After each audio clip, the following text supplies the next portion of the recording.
Let's go to State Senator Doug Mastriano joining us from Harrisburg, Pennsylvania. Hello, sir. Hey, how's it going, my friend? Thanks for having me on, brother. Definitely. Great to see you again here on Right Side Broadcasting Network. You know, back in 2020, you're on this network a lot, with a lot of meetings going on with what happened in 2020. What is it like? I mean, now we're 5 years, 6 years into since then, and the midterms are coming up. Your thoughts about securing our elections just for free and fair elections out there? Just to refresh people's memory, and thanks again for having me on. So, a lot of people have forgotten, and thank you for reminding us. On November 25th, 2020, I hosted the first of the nation's voting integrity hearings on the 2020 presidential election. That came about, Matthew, after literally thousands of people reached out to me in the aftermath of that election, complaining about shenanigans, potential fraud, things that happened to them personally or to their family members. One 80-some-year-old lady, the first time she was voting, if I recollect her testimony, got to the voting station. Oh, you already voted, go away. She's like, no, I didn't. I haven't voted in years. And so we raised questions. And in the end, from Gettysburg, Pennsylvania, I challenged the media. You got 13 witnesses you heard from. This is a thumbnail. Do your job. I pleaded with them, but firmly. I wasn't begging. Like, do your job. And instead of doing the job and looking at the 13 complaints that I had out there, the 13 eyewitnesses or victims, they just attacked me and anyone else involved with the hearing, as being an election denier. You're going to overturn democracy. I mean, all this BS. So bad, so that that many of us were hauled before the J6 committee. I called it Nancy Pelosi's Inquisition. By the way, I sued her and won. The media didn't pick up on that here, but I walked out and didn't go to jail. I sued her because it was a fraudulent committee in my mind. Jack Smith got a hold of a bunch of us simply for asking questions in our constitutional role of senators. And so what happened after that? Well, and the people I'm talking about in the Pennsylvania Senate, they're gone now. So this is not besmirching the current leadership team. The old leadership team, a lot of talk, a lot of hand wringing. I'm like, let's just do an audit. We can audit. Let's audit 3 counties. A lot of dithering and no, it's going to cost so much, blah, blah, blah. And people want it fixed. And so went down to Arizona in June of 2021. And of course, that was a media circus. CNN was running. It was 100 degrees outside. They're running, feigning they're tracking Mastriano, but we were like blocks away. It was a bunch of, it's propaganda. It's show. It's, theatrics. I saw what Arizona was doing. Hand count, 4 eyes on. I mean, cameras everywhere, custody of the ballots, everything. Came back, had a plan. I chaired a committee that had some oversight of elections, and so I asked my committee members, will you support a subpoena? We'll subpoena Philadelphia, a Democrat county, York County, Republican county, Tioga County, one of the most Republican counties in the state, so one Democrat county and 2 Republican, just to begin the process. And the leader of the Senate then, who's now gone, he called me up because I can't tell you not to hold that vote, but I strongly urge you not to. What? Why? Really? It's our oversight. And so I'm like, no, I'm doing the vote tomorrow. So he called up all the Republicans in the committee, told them not to show up. They called me. Is this too much, Matt? Not at all, because this is exactly what we want to hear, because this is the kind of thing that people want to censor people like you. And we don't do that here at Right Side. So continue on with the story. And then also on top of that, as you continue, share with us your thoughts about what can be done to secure our elections. Thank you. I tell this story to let people know why we are in this position. This is happening from a Republican, the old leader of the Senate. And so I call all my committee members up. No, we're holding the vote. Don't listen to that guy. And so then the next day, I'm on with Steve Bannon and laying out my plan. And then I get notification from Harrisburg that my staff in Harrisburg has been removed, technically fired from me. I am kicked out of this Republican caucus. I am stripped of my committee powers. And if that's not enough, because the only power I had as a committee chair, that's it, right, to hold the vote. And then he locks me out of the conference room that we would hold the vote in. And so That's it. I was out of caucus. I was no longer part of the Republican strategy sessions at all for about 7, 8 months, and so nothing happened. So you asked what's going on in Pennsylvania. I tried. I did and I paid a big price, a huge price for that. Not only with Jack Smith and Nancy Pelosi, but also with my own colleagues who are now gone. Stripping me of my powers. I'm a very popular senator in my district. I get reelected with 70% of the vote here. So none of this makes sense. And I was just doing my job. So Pennsylvania, it's going to be a hard year. We had to overcome all of that in 2024 to help Dave McCormick win, and then, of course, help Donald Trump win. So we have to overcompensate because there's extreme fraud across the state. This means lawyers everywhere, especially Philadelphia and Pittsburgh. I mean, eyes on everywhere with speed dial to judges and all that kind of stuff. Um, we pulled it off because we got the Republicans out, in the Republican counties, and we had eyes on in the Democrat counties. But it's very, very tough. So to answer your question now, with all that story, Matthew, thank you for letting me tell that. We're in a bad way in the midterms here, and we're going to need the level of excitement that we had for Donald Trump to help our congressmen and women to get reelected in Pennsylvania. And I don't know that we're going to be able to achieve that. So we have to do that. But on top of it, let's have the voter ID. Can we at least get voter ID, let alone same day voting, paper ballots, right? Yeah, so the new leadership team came in after this, and they're decent people, they're good people, and they came up. I say they came up with a plan. We can't get the governor to sign this into law. It's a Democrat, and I tried in 22 to become the governor, and all the voting shenanigans. Any mathematician that was watching the results, anytime I spiked, my opponent spiked. There was never a time, Matt, when we overlapped. The Republicans reported, and Mastriano has a bump now. It was a weird algorithm. I do hope, I don't want to go too far down this rabbit trail. I do hope what's going on in Venezuela does open the eyes or opens information on what some of the conspiracy things that we heard. That would change everything. But it's going to be really hard. We have to get out in huge numbers, and this includes some of my team from 2022. They're still motivated, and so during Donald Trump's election, they had 300 volunteers come out to drive the Amish and older Mennonite who don't use cars, to drive them to polls on voting day. And the reality is, too, we do have early voting in Pennsylvania, and whether you like it or not, it's irrelevant. That's the environment we have here. So if there's even a 1% chance you're not going to be able to vote on voting day, just go to the courthouse and submit your ballot early. That's how we overcome it. Donald Trump's team, I think, acquired 36% of the early voting, and the Democrats just sweep that. You need at least 34% to win Pennsylvania at the statewide, and that's tough. Yeah, I mean, I hear you. And for the swing state, for Pennsylvania to go to President Trump this past year, it also went to President Trump in the 2016 election. For some reason, sir, it didn't go in 2020. We know what happened there. So moving forward, what do you think about the messaging for the people, right, when it comes to this midterm election? My opinion is, let's have freedom on the ballot. Let's have the Constitution on the ballot. Would you like to elaborate? I would. Freedom was on the ballot in 2020, and I hold that voting integrity hearing. I hosted it. It wasn't my committee. I hosted it in Gettysburg, and I still have questions. I have a lot of questions, and I will note, Matt, that Donald Trump posted a segment of that hearing just 2 weeks ago. It got me excited. I was like, oh, there's Rudy Giuliani and Phil Waldron, opening up the testimony.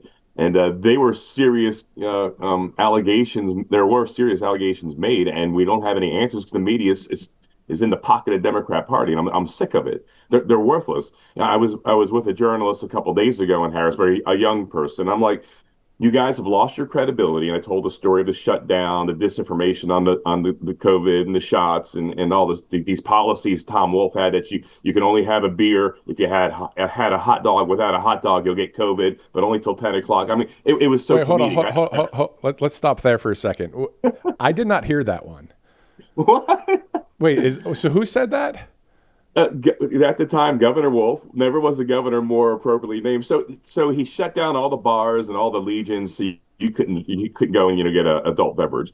But then our Secretary of Health, the great Dr. Levine, came up with this scheme here. we approve you getting, an adult beverage, but only if you wear the mask from the lobby to your seat and don't take it off until you're seated.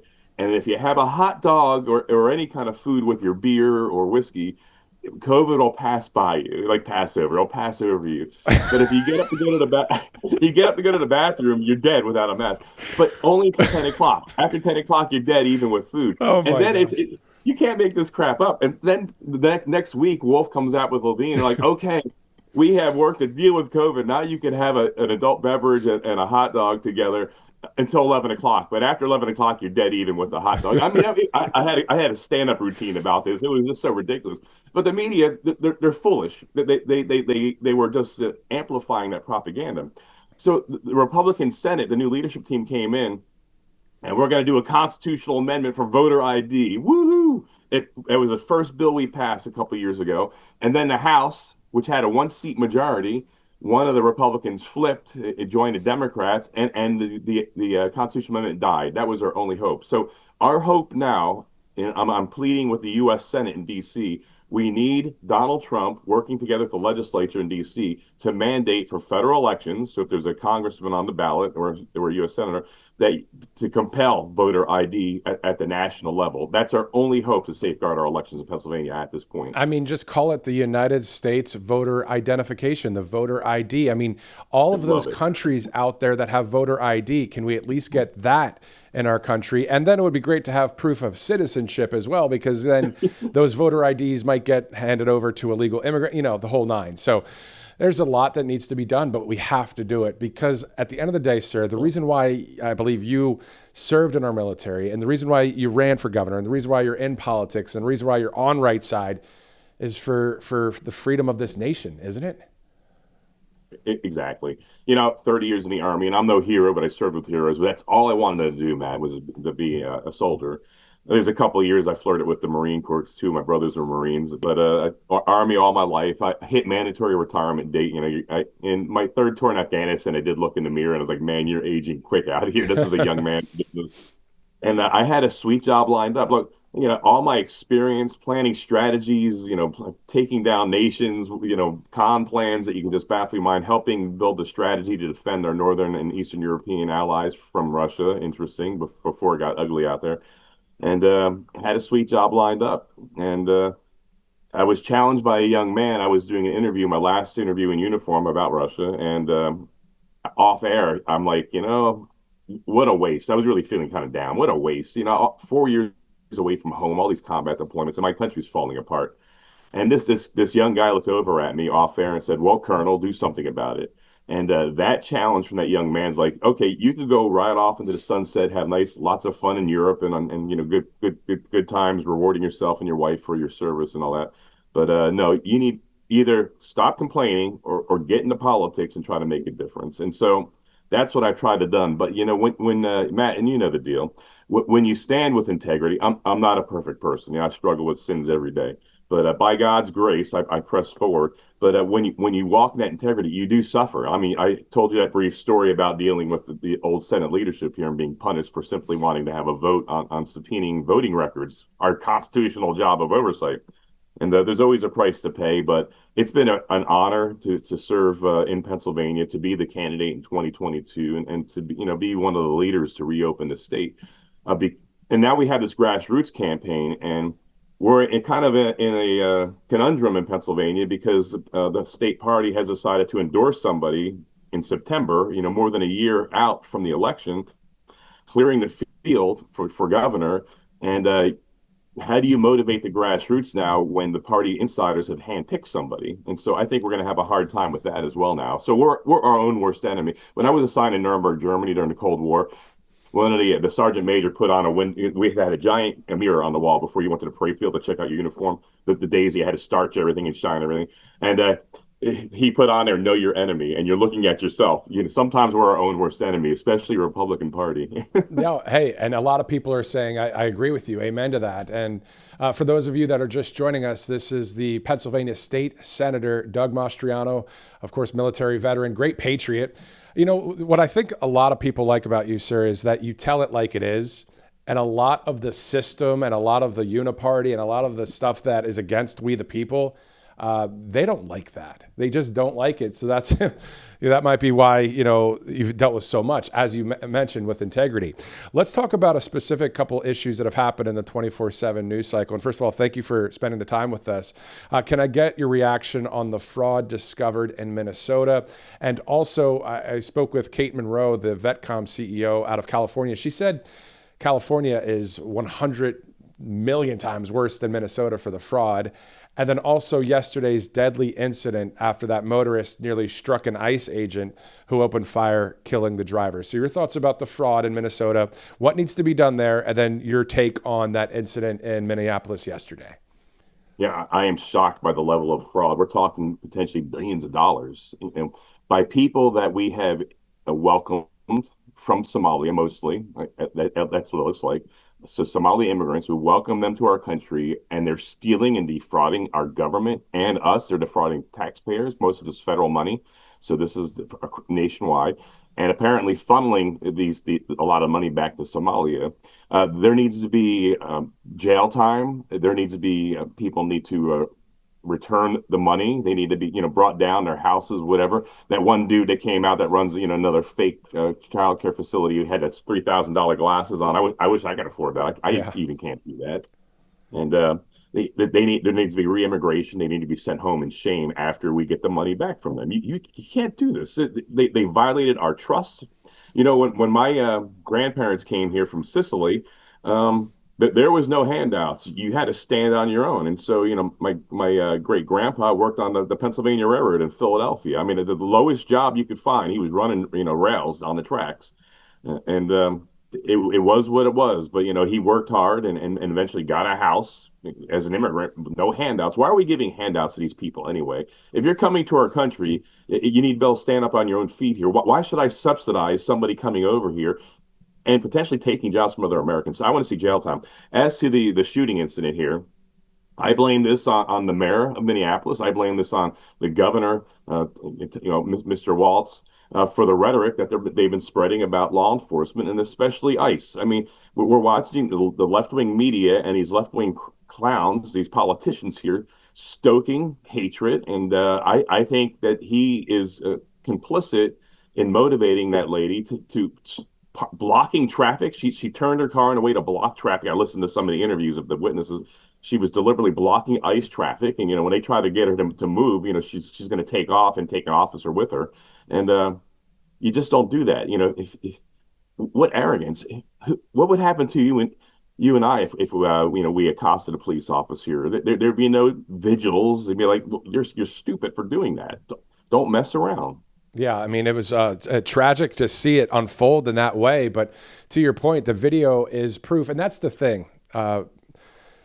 Evidence and receipts, whether it's when it comes to the elections, when it comes to the video from yesterday, and it comes down to this, doesn't it? Truth versus lies. And then I'd like for you to share last word, just talking about that's what it's all about, right? Freedom and tyranny, truth and lies.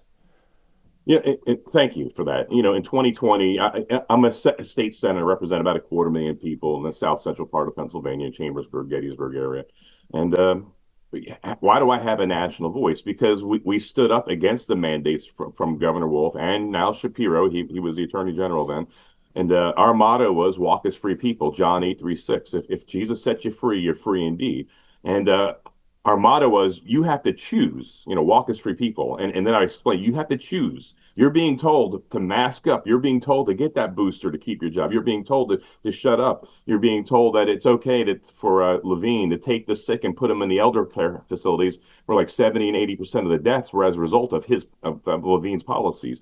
And I'm like, well, you have to speak the truth. You will suffer. You'll be mocked, yelled at. You might lose your job as well. It's your choice. If you want to get the booster, get it. You want the vid, get it. I mean, do whatever you want to do, but don't tell me what to do. And so I would go on, we'd have 10,000 people show up at these rallies in Harrisburg. It was amazing. That's why I have this voice across the state here. It's more than just a state senator.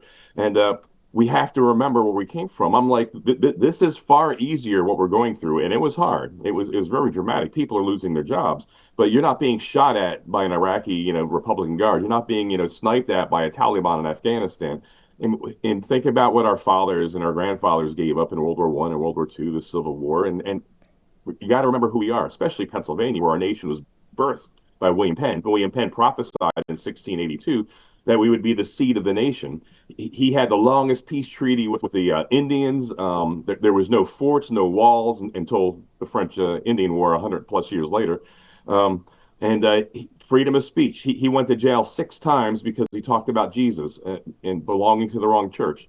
And he found that the Bill of Rights are basically William Penn's ideas. So I'm like, Pennsylvanians, remember who you are. This is where the light of liberty was lit in 1776, a new birth of freedom in 1863 Gettysburg. And then, of course, 2001, Todd Beamer, what did he say? Let's roll. And so stand up, be free. And everybody that's in that state, I believe there's about 12 million residents in Pennsylvania, give or take a few numbers here and there, but the ones that are common sense patriots resonate and agree with you, sir. I've seen it. I've been to your events in Pennsylvania. And I was going to say that was the last point, but the last point is Gettysburg. When I go there and I stand near where Abraham Lincoln spoke that Gettysburg Address, I know you've been there as well. Can you believe the history on that soil for our country, for a country that would be of the people, by the people, and for the people shall not perish from the land? Your thoughts? It is holy ground. I used to give a lot of tours there when I was in the Army, like 50 a year. And one day I came back after a 17-hour return trip from the Baltics, from Estonia. It was 17 hours of travel, and I'm just like, and I agreed to give a tour the next day. And I'm like, man, you're an idiot. But then as I go down Hare Ridge and start going up McPherson Ridge, there's the monuments, and it just hit me, and the jet lag went away, and I just had a great time on the battlefield giving a tour. But when Lincoln gave his address on 19 November 1863, he said there. It was a brilliant 242-word speech. It was magnificent. We remember it. It's so historic. But at the end, he goes, rather it is for us, the living, to attend to the unfinished work. Benjamin Franklin was asked during the Constitutional Convention in Philadelphia in 1787 by Mrs. Powell. She ran up to him during the debates of what kind of government we're going to have. Because, well, Mr. Franklin, do we have a monarchy or a republic? And he said, as everyone knows, a republic, ma'am, if you can keep it. And I think Lincoln reflected those words, rather it is for us to attend to the unfinished work. So, every generation has to maintain freedom and liberty. You have to choose to, because governments tend to want to take your freedoms away, want to oppress you, want to put more rules and regulations on you to control your activities. And Lincoln is right. And so we're reminded on the battlefield, and that's why history is so important. Look at the graves. Look at the sacrifice and the cost. 50,000 casualties on a 3-day battle, bloodiest place in North America. And we have to remember who we are. And we want to maintain that freedom. Like Reagan said, Ronald Reagan said, we're only one generation from losing our freedoms. And it's up to us, this generation, to stand up and say, no, we will not be ruled by tyrants. And in Pennsylvania, it worked. We actually were the only state in the nation that passed a constitutional amendment, 53% of the vote, that despite everything rigged against us here, that stripped the governor of his powers. Now the governor cannot shut us down, perpetually or eternally, because the people rose up. And so I'm so proud of Pennsylvania for doing that. Pennsylvania State Senator Doug Mastriano, great patriot. I agree on everything you just said there, sir, and I'm sure millions of Americans do, as well, as they will be able to watch this either live or on replay. Sir, thank you again for joining us from Pennsylvania. Hope to have you back here on Right Side soon. Thank you. I'm honored to be with you again. Great to see you, my friend. Thank you for all that you do. Thank you. Right back at you. Thank you.